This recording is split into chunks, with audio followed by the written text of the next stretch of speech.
Mladé Boleslavi od roku 2022 funguje Senior Resort Štěpánka, pilotní projekt společnosti BDSO Bytová družstva společně s občany a zároveň nový domov pro 256 lidí.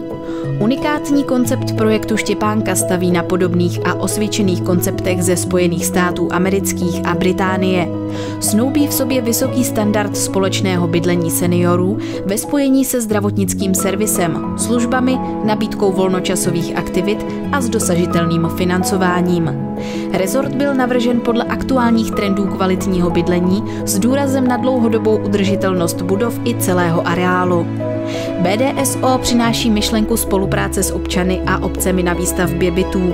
Organizuje celý proces výstavby, zajistí vše potřebné pro úspěšný vznik seniorského rezortu.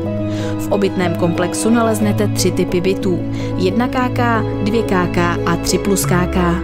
To všechno doplňuje část společenská, multifunkční prostory, výdejna stravy, kavárna, klubová činnost, individuální posezení a park se vzrostlou zelení.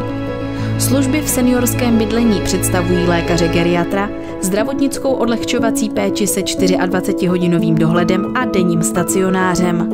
Dále také kadeřnictví, pedikúra, manikúra a mnoho dalšího. Více se dozvíte na www.resortstepanka.cz.